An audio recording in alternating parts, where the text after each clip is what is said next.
अपने विरोधी उम्मीदवार को छोटा बड़ा गुंडा साबित करने में लगे हुए हैं। कोई कह रहा है वो बड़ा गुंडा है, कोई कह रहा है वो बड़ा। सभी मजदूर वर्क स्लिप को लेकर इतने परेशान हैं, कोई भी पंचायत सेक्रेटरी, पटवारी, जेई उनकी वर्क स्लिप पर साइन करने के लिए तैयार नहीं है। इन मुद्दों पर चर्चा क्यों नहीं हो रही है और मजदूरों को आ रही इन परेशानियों के लिए जिम्मेवार कौन है? मेरे हिसाब से मजदूरों को आ रही इन परेशानियों का जिम्मेवार दुष्यंत चौटाला इस बात के लिए जिम्मेवार है। तो उन अधिकारियों पर दुष्यंत चौटाला आने वाले दिनों में आपका श्रम मंत्रालय 2.5 लाख मजदूरों का पंजीकरण मजदूरों के लिए वो कर देंगे। सच तो ये है, ये बीजेपी और जेजेपी वाले आने ये मुद्दा लाखों मजदूरों से जुड़ा हुआ है, हर घर के बीपीएल कार्ड वाले से जुड़ा हुआ है। इस पर अपनी जुबान को ताले क्यों लगा रखे हैं? कृपया ये मजदूरों को 2021 में जो लॉकडाउन की आपने घोषणा करी थी कि हर मजदूर को लॉकडाउन से कपड़े नहीं दे सकते, तो हमारे काम करने का फायदा क्या? इसको नहीं बदलेंगे तब तक मजदूरों की हालत।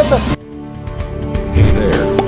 Subscribe to my channel and also press this bell icon.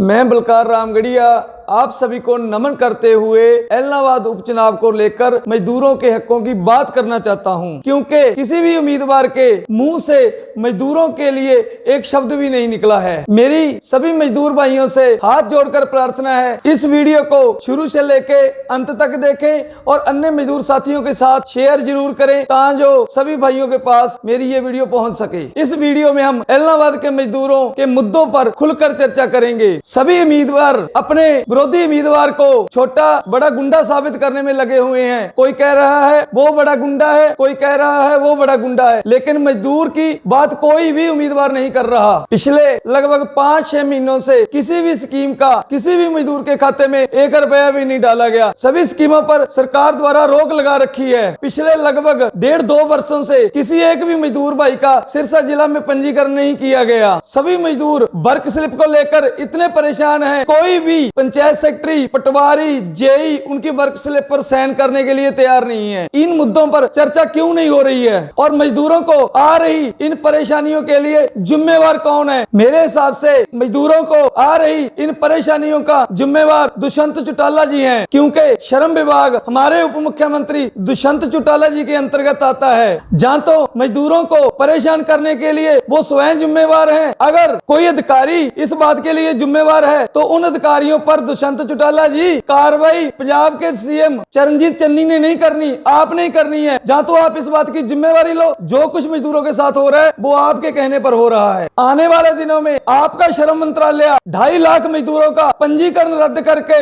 उनको दिवाली का तोहफा देने जा रहा है। और जिस फैमिली आईडी को आधार बनाकर आप मजदूरों के पंजीकरण रद्द करने जा रहे हो, फैमिली आईडी किस अधिकारी ने वेरीफाई किया? कृपया उस अधिकारी का नाम मुझे बता दो, क्योंकि फैमिली आईडी स्कूल में अध्यापकों द्वारा बनाई गई है, जिसमें 90% फैमिली आईडी गलत बनी हुई है। उस फैमिली आईडी को आधार मानकर मजदूरों के पंजीकरण को रद्द करना कहां तक जायज है, ये आप बताएं। और खासकर एलनाबाद हल्के के सभी मजदूर मेरी बात को कृपया ध्यान से सुन ले। आने वाले दिनों में ये नेता आपके गांव में आकर कहेंगे हम मजदूरों के ये मसले हल कर देंगे, हम मजदूरों के लिए ये कर देंगे, हम मजदूरों के लिए वो कर देंगे। सच तो ये है, ये बीजेपी और जेजेपी वाले आने वाले दिनों में मजदूरों को दी जाने वाली सभी योजनाएं बंद करने जा रहे हैं। उसकी सटीक उदाहरण है राशन कार्ड पर मिलने वाला आपका सरसों का तेल, जो कि अब बंद कर दिया गया है। उस पर कोई नेता, कोई विपक्षी पार्टी, कोई भी उम्मीदवार क्यों नहीं बात कर रहा? क्योंकि ये मुद्दा लाखों मजदूरों से जुड़ा हुआ है, हर घर के बीपीएल कार्ड वाले से जुड़ा हुआ है। इस पर बात क्यों नहीं कर रहे आप लोग और अपनी जुबान को ताले क्यों लगा रखे हैं? कृपया ये मजदूरों को और एलनाबाद की जनता को सभी विपक्षी उम्मीदवार स्पष्ट करें। हमारे मुख्यमंत्री जी भी आने वाले हैं थोड़े दिनों में आपके द्वार पर,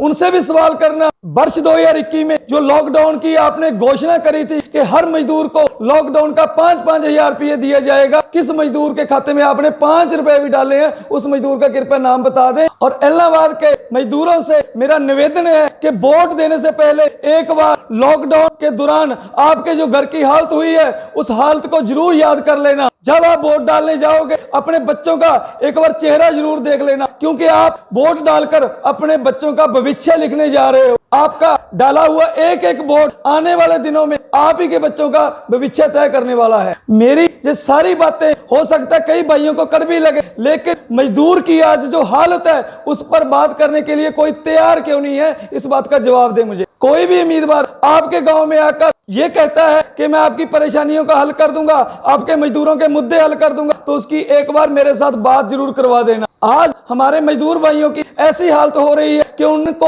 अपनी घरवालियों के नाम 3-3, 4-4 लोन उठा रखे हैं। साथियों, 8 से 10 घंटे डेली मजदूर काम करता है। 8 से 10 घंटे काम करने के बाद भी अगर हमें हमारे घर का जो खर्चा है वो लोन लेकर चलाना पड़ेगा, तो हमारे 8-10 घंटे काम करने का क्या फायदा है। और ये बात भी दिमाग से सोचना कि 8-10 घंटे काम करने के बाद हम अपने बच्चों को अच्छा इलाज नहीं दे सकते, अच्छा स्कूल नहीं दे सकते, अच्छे कपड़े नहीं दे सकते, तो हमारे काम करने का फायदा क्या है। इस बात पर भी जरूर गौर करना कि मजदूरों की इस हालत के लिए जिम्मेवार कौन है, जो सत्ता में बैठे हैं या सत्ता में आने वाले हैं। हमारी इस हालत के लिए हम थोड़ा बहुत खुद भी जिम्मेवार हैं, क्योंकि जब तक हम दारू के लिए ठंडे पीकर और पैसे लेकर वोट डालते रहेंगे तब तक आप इस बात को दिमाग से निकाल दें कि कोई आपका भला करेगा। जो उम्मीदवार करोड़ों रुपए खर्च करके एलनाबाद का चुनाव जीतेगा, आपको क्या लगता है वो आपके बच्चों का भला करेगा? कभी भी नहीं। और जब तक हम इस सोच को नहीं बदलेंगे तब तक मजदूरों की हालत आने वाले दिनों में सुधरने की बजाय और बिगड़ती जाएगी। ये हम पिछले कई सालों से लगातार देखते आ रहे हैं। सभी साथियों का बहुत बहुत धन्यवाद।